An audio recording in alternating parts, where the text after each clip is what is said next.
निज इच्छा निर्मित तन माया गुण गोपार।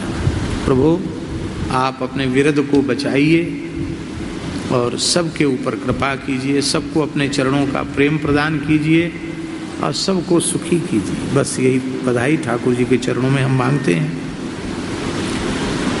हरिशरणम।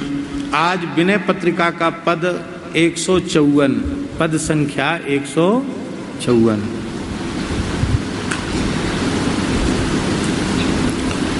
बहुत सुंदर पद है।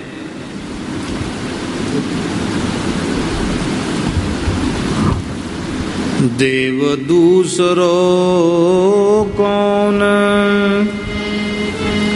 दीन को दयालु। देव दूसरो कौन, दीन को दयालु। देव दूसरो कौन, दीन को दयालु। देव दूसरो कौन, दीन को दयालु। देव दूसरो कौन, दीन को दयालु। देव शील निधान सुजान शिरोमणि। शील निधान सुजान शिरोमणि। शील निधान सुजान शिरोमणि। शील निधान सुजान शिरोमणि। शरणागत प्रिय प्रणत पालो। शरणागत प्रिय प्रणत पालो। देव दूसरो कौन, दीन को दयालु। देव दूसरो कौन, दीन को दयालु। को समरथ सर्वज्ञ सकल प्रभु। को समरथ सर्वज्ञ सकल प्रभु। शिव स्नेह मानस मरालो। शिव स्नेह मानस मरालो। को साहिब किए मीत प्रीति बस। को साहिब किए मीत प्रीत बस। निश्चर कपि भील भालू। खग निश्चर कपि भील भालू। देव दूसरो कौन, दीन को दयालु। देव दूसरो कौन, दीन को हाथ माया प्रपंच सब। नाथ हाथ माया प्रपंच सब। जीव दोष गुण कर्म कालू। जीव दोष गुण कर्म काल। तुलसीदास भलो पोछी राम रो। तुलसीदास भलो पोछ राम रो। तुलसीदास भलो पोछी राम रो। तुलसीदास भलो पोछ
क्या बढ़िया भाव है, वाह।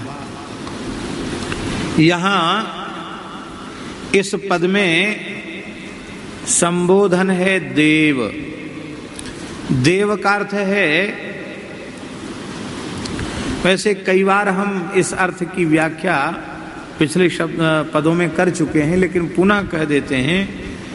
दिव धातु से देव बनता है। दिव क्रीड़ा, विजिगीषा, स्वप्न, कांति, गतिषु है, इतने अर्थों में दिव धातु है। क्रीड़ा, विजिगीषा, स्वप्न, कांति और गति। तो पांचों धात्वर्थ देव शब्द में घटाने चाहिए।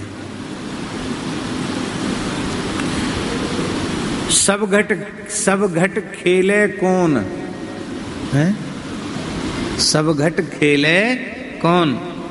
सब घट में ठाकुर जी ही खेल रहे हैं, इसलिए वे देव हैं।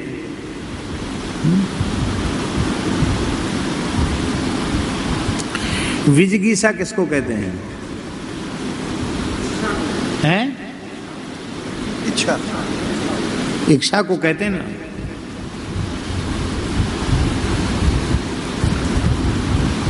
जब तक इस पिंड देह में, पांच भौतिक देह में चित्त शक्ति का, चैतन्य शक्ति का प्रवेश नहीं होता, सीधे शब्दों में कहें तो चेतना, जब तक चेतना इसमें प्रवेश नहीं करती है विशेष रूप में, प्राण शक्ति, चेतना शक्ति, तब तक इसमें चेष्टा का अभाव रहता है कि नहीं रहता है? इच्छा का अभाव रहता है।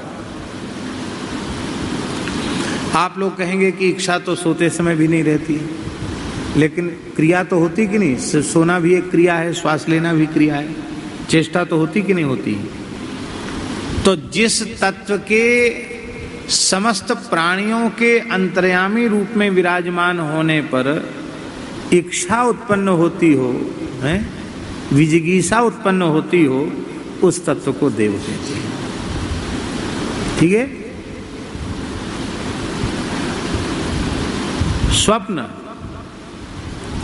स्वप्न माने क्या होता है? निद्रावस्था को स्वप्नावस्था कहते हैं। स्वप्न तो स्वप्न है ही है, निद्रा को स्वप्न कहते हैं। और जहां गंभीर निद्रा होती है उसको सुषुप्ति कहते हैं। जागृत, स्वप्न और सुषुप्ति और तुरीय, ये चार अवस्थाएं।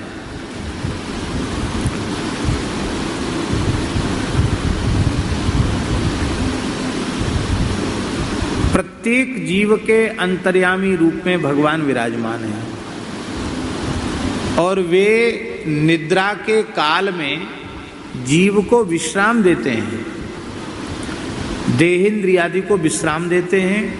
अब विश्राम दे करके अपनी, ऐसा कहें कि अपनी अंक में समेट करके उसको विश्राम देते हैं, और फिर उसको, उसके ज्ञानेंद्रिय, कर्मेंद्रिय, अंतरिंद्रियों को नई कर्म करने की ऊर्जा प्रदान करते हैं, शक्ति प्रदान करते हैं। इसलिए स्वप्न अर्थ भी घटित हो जाएगा, वो भी देव है। और गति, सब में गतिशील है वह परमात्मा, तो इसलिए वो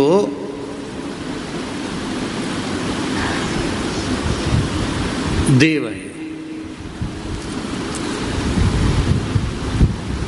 अणु, अणु अति सूक्ष्म कण, और उस अण से भी छोटा परमाणु, आंख से नहीं दिखाई पड़े, परमाणु से भी छोटा त्रिश्रेणु, और उसके भीतर भी, अंग्रेजी पढ़े लिखो, इलेक्ट्रॉन, प्रोटॉन और न्यूट्रॉन, वो बताते हैं कि नहीं? हम तो बहुत बचपन में सुना था, आज याद आया। उसके भीतर भी इलेक्ट्रॉन, प्रोटॉन, न्यूट्रॉन, वो भी गति कर रहे हैं। तो स्थूल से लेके, विराट से लेके सूक्ष्म तक, स्थूल तक, सर्वत्र वह गतिशील है परमात्मा, इसलिए उसे देव कहते हैं। इलेक्ट्रॉन, प्रोटॉन, न्यूट्रॉन के भीतर भी जो गतिशीलता बनाए हुए है वो परमात्मा देव है। ये देव शब्द का अर्थ है। इसलिए देव शब्द में सब कुछ है। हे देव,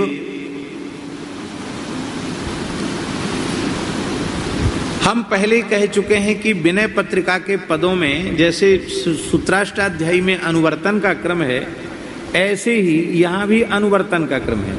पूर्व पदों का अनुसंधान किए बिना दूसरे पद को आप लगा नहीं सकते हैं। जैसे अब अधिक समय हो जाएगा, पिछले जो पद हैं उन पदों में भगवान की शरणागति के भाव को ही पुष्ट किया गया, बार बार शरणागति की बात ही कही गई। अब इस पद में वे ये कह रहे हैं कि हे देव, दूसरों कौन? हे देव, यदि आप यह कहें कि तुम शरण में चले जाओ किसी अन्य की, तो हम आपसे पूछते हैं आपके अतिरिक्त दूसरा है कौन? कौन? बोले बहुत हैं। बोले देव, आपके अतिरिक्त कोई देव है नहीं। बोले तमाम लोगों के आगे पीछे देव लगता है, देव लगता है, देवता लगता है, देवी लगता है। कहते वो सब ठीक है, औपचारिक है। वस्तुतः देव शब्द का मुख्यार्थ आप में ही घटित होता है, इसलिए आप ही देव हो, आपके अतिरिक्त कोई देव नहीं हो सकता। क्योंकि जिन्हें हम देव कहते हैं उन देवों में भी देवत्व का आधान करने वाले आप हो, इसलिए वस्तुतः देव पदवाच्य आप हो। और मान लो कोई आपके अतिरिक्त देवी देवता हो भी तो बना रहे, कौन दीन को दयालु। आप यह तो बताइए कि दीनों पर दया करने वाला और आपके अतिरिक्त कोई दूसरा देवता है क्या? आपके जैसा दीनों पर दया करने वाला और कोई देवता नहीं है। हे प्रभो शील निधान, आप शील गुण के समुद्र हैं।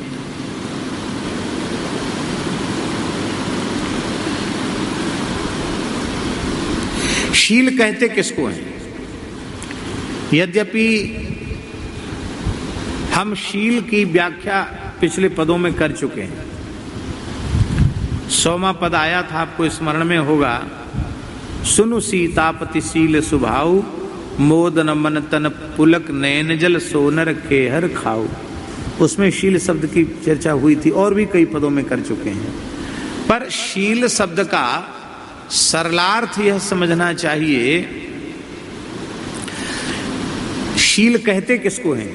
व्यक्ति अपने बड़प्पन की याद न रखे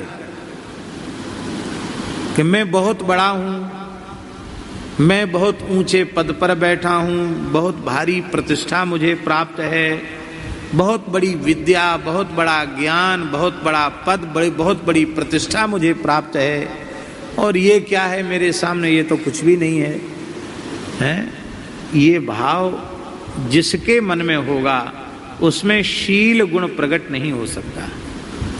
शील गुण कहते उसको हैं, शीलवान कहते उसको हैं जो अपने ऐश्वर्य को, अपने बड़प्पन को, अपने ज्ञान को, अपनी विद्या को, अपने पद को, अपनी प्रतिष्ठा को भुलाकर दीनहीन मलिन लोगों के निकट जाकर के उनको, उनसे प्रेम करे, निस्वार्थ प्रेम करे, उनके आंसू पोंछे, उनको हृदय से लगा लेवे, उसको शीलवान कहा जाता है।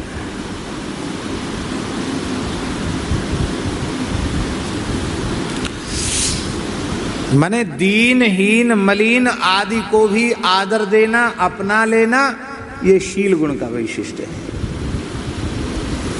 और महाराज जी हम क्या कहें, सारे गुण एक तरफ और शील गुण एक तरफ। किसी व्यक्ति में सारे गुण एक साथ होवें संभव नहीं है, पर हो कथनचित हो जाए। पर यदि उस व्यक्ति में शील गुण नहीं है तो उस व्यक्ति के सारे गुण ढक जाते हैं, शील के अभाव में व्यर्थ हो जाते हैं, किसी काम के नहीं।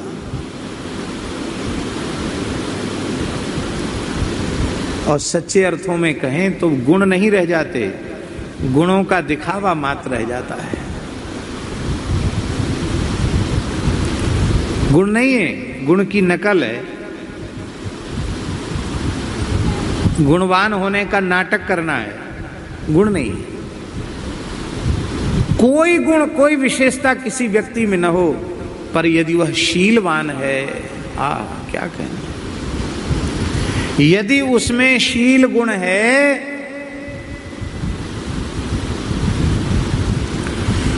तो सारे सद्गुण अपने आप उसके भीतर आ जाएंगे। कथनचित उसमें कोई दोष भी आ जाएगा, संस्कारवश, प्रारब्धवश, संयोगवश, किसी भी प्रकार से कथनचित कोई दोष भी आ गया, पर यदि वह व्यक्ति शीलवान है तो शील गुण उसके दोष को ढक लेगा। शील गुण सबसे श्रेष्ठ गुण है। राम जी के लिए लिखा है शीलेन लोकान जयति। राम जी ने अपने शील से संपूर्ण लोकों को जीत लिया। शील गुण, राम जी का शील कैसा है? लोग अपने बाप को बाप नहीं कहना चाहते हैं, और राम जी ने गृधराज जटायु को पिता के जैसा आदर दिया। ये है शील गुण। वाल्मीकि में वर्णन है कि पंचवटी में गृधराज जटायु को देखा तो इतना विशाल काय पर्वताकार देखा था। राम जी तो सर्वज्ञ परमात्मा हैं, पर नर लीला कर रहे हैं। बोले लक्ष्मण देखो ये जनस्थान है, इसमें बड़े बड़े मायावी राक्षस निवास करते हैं।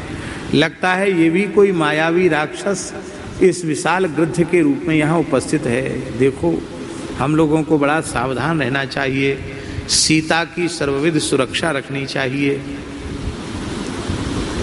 ये राम जी किससे कह रहे हैं? लक्ष्मण जी से कह रहे हैं। लक्ष्मण जी ने कहा कि प्रभु आप चिंता न करें, जब तक हमारे पास धनुष है कोई असुर हमारा क्या कर लेगा। ये चर्चा हो रही है। तो राम जी सुनाकर मानो चर्चा कर रहे हैं। तो वो शब्द जैसे ही जटायु के कान में पड़े तो जटायु ने कहा वत्स राम भद्र, इस पंचवटी जनस्थान में आपका स्वागत है। अरे इतनी प्रिय वाणी कौन बोल रहा है? राम जी निकट गए तो जटायु ने कहा मैं तुम्हारे पूज्य पिता चक्रवर्ती महाराज दशरथ का मित्र हूं, और मित्र होने के नाते तुम्हारे लिए पिता के तुल्य हूं। इसलिए वत्स मुझे प्रणाम करो। वो कह रहा गृधराज जटायु। राम जी ने विधि पूर्वक गृधराज जटायु को प्रणाम किया और अपनी आंख भर के कहा सीता लक्ष्मण, आज हम पितृशोक से मुक्त हो गए। हमको लगता था पिताजी की छाया हमारे मस्तक से उठ गई है, लेकिन देखो भगवान विधाता की कैसी करुणा है, आज इस जनस्थान में भी हमें पूज्य पिताजी मिल गए।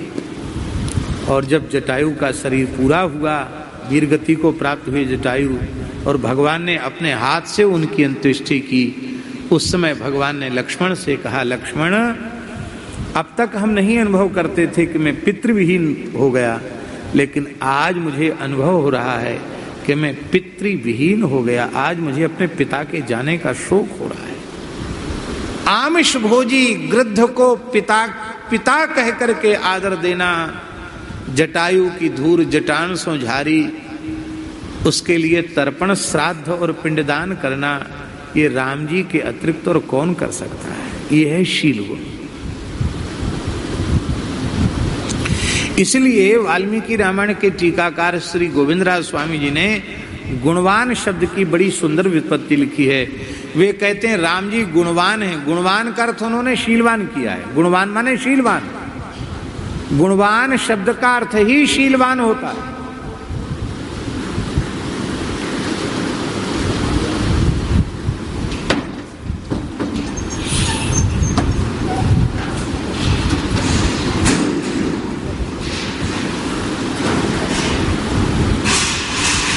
वाह, बधाई उत्सव है ना, कुछ बाजे बजने ही चाहिए हैं।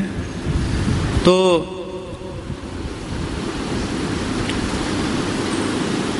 गुणवान शब्द का अर्थ किया है शीलवान। बहुत सुंदर व्युत्पत्ति की है। गुण्यते आवर्त्यते अनुसंधीयते आश्रित जनैहि इति गुण सौशील्यम। आश्रित जन जिसका बार बार अनुसंधान करें, वो कौन सा गुण है? वो शील है। सौशील्य को ही गुण कहा गया, इसलिए गुणवान का अर्थ है सौशील्यवान। राम जी शीलवान है।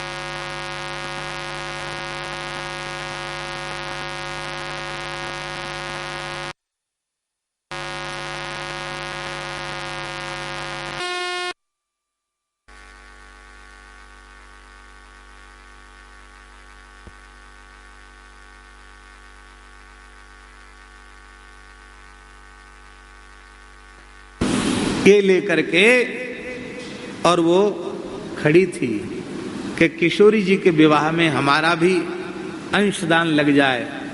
पर भैया कार्यालय में वो एक सेर से कम चावल और आलू और नमक की डली लेने वाला कौन था?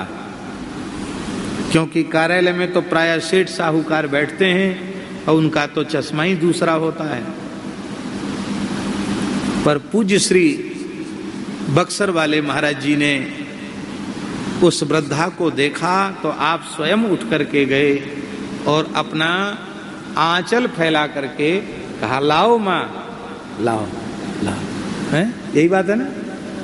महाराज जी ने अपने आंचल में अपने उत्तरी को फैला करके उसमें वह लिया, सिर से लगाया और कहा, सेठ साहूकारों के धन से नहीं, ऐसे अकिंचन भक्तों के भाव से ही किशोरी जी का विवाह पूर्ण होता है। स्वयं जाकर उस अन्न को, उस चावल को, उस नमक को भंडार घर में जाकर महाराज जी ने स्वयं सम्मिलित किया। इसको कहते शील गुण। बड़े लोगों का बहुत ध्यान नहीं देते, पर उनके निकट जो अयोग्य है, छोटे से छोटा है, उसका बहुत ध्यान रखते। इसी का नाम है शील गुण। हमारे पूज्य श्री गुरुदेव भगवान भक्तमाली जी महाराज, उनका तो कहना ही क्या है, विलक्षण चरित्र हैं। एक परमहंस महात्मा थे, श्री हरिराम बाबा, भगवत प्राप्त संत, बाद में परमहंस हो गए थे। नंग धड़ंग पड़े रहते थे, बड़े अच्छे महात्मा थे। तोतले बोलते थे तो महाराज जी से कहते थे, ए भट्टमाली, तोतला के बोलते थे। महाराज कहते, हाँ गुरु महाराज। हम लोगों के लिए कहते थे, इन डुंडों को हमारे लिए पाल रखा है, इन गुंडों को हमारे लिए पाल रखा है, भगाओ इन गुंडों को यहां से, भगाओ, सब गुंडे बदमाश हैं। तो महाराज जी उनके पास जाके प्रणाम करके हाथ जोड़ के कहते, महाराज, अच्छे शरीफ सज्जनों का गुजारा तो सब जगह हो जाएगा, ये बेचारे गुंडे बदमाश कहाँ जाएंगे? आपकी शरण में रह करके ही अच्छे बन जाएंगे, आप कृपा करो महाराज। हाँ हाँ, तू तो चेलों का पक्ष लेगा, हमारा पक्ष क्यों लेगा? महाराज जी से कहते। तो महाराज, ऐसे लोगों को भर्ती क्यों किया? तो महाराज जी कहते, हम लोग अखाड़ मल्ल हैं, सब तरह की मूर्ति भर्ती कर लेते हैं, किसी न किसी काम में तो आएगा।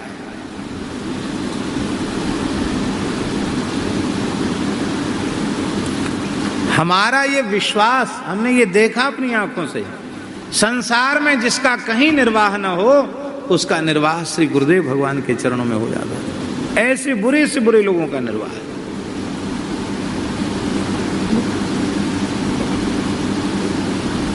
विनय पत्रिका में तो रघुनाथ जी के स्वभाव को सुन रहे हैं हम लोग।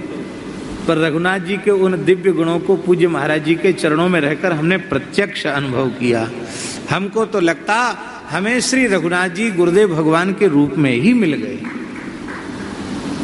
सारे सद्गुण उनमें, हो सकता हमारी दृष्टि ऐसी हो, लेकिन हमारा अपना ऐसा विश्वास, एक एक गुण भगवान के, क्या कहना। शील गुण, भगवान में अपनी भगवत्ता का अहम आ जाए, ठाकुर को अपनी ठकरास आ जाए, तो किसको चित्त में देंगे ये। ब्रह्मा जी ने इतनी लंबी चौड़ी स्तुति की, स्तुति में कई प्रश्न भी पूछे,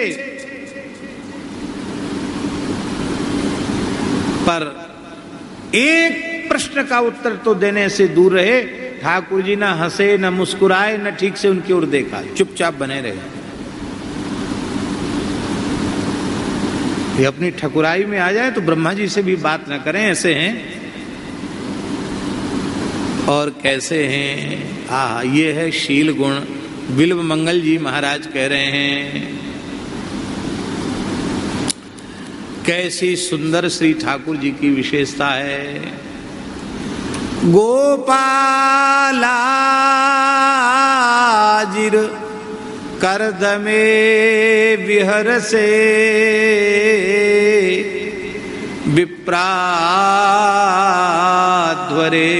लज्जसे ब्रूषे गोधन हूं कृते स्तुति सतैर मौनम विधत्से सताम दास्यम गोकुल वल्लवीषु कुरुसे स्वाम्यम न दान्तात्मसु ज्ञातम कृष्ण तवांघ्रि पंकज युगम प्रेमाचलम मंजुलम।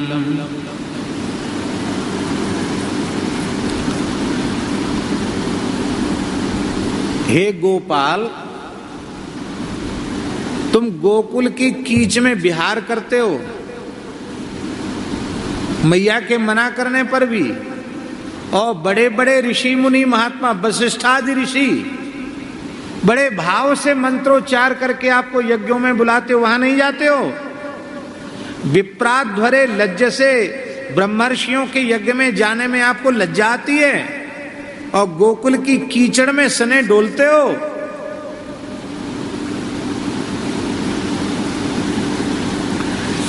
ब्रह्मा जी इंद्र स्तुति करते हैं तो मौन रह जाते हो, नारद जी स्तुति करते हैं तो मौन रह जाते हो, और गोष्ठ का छोटा सा बच्चा हम्बे हम्बे कर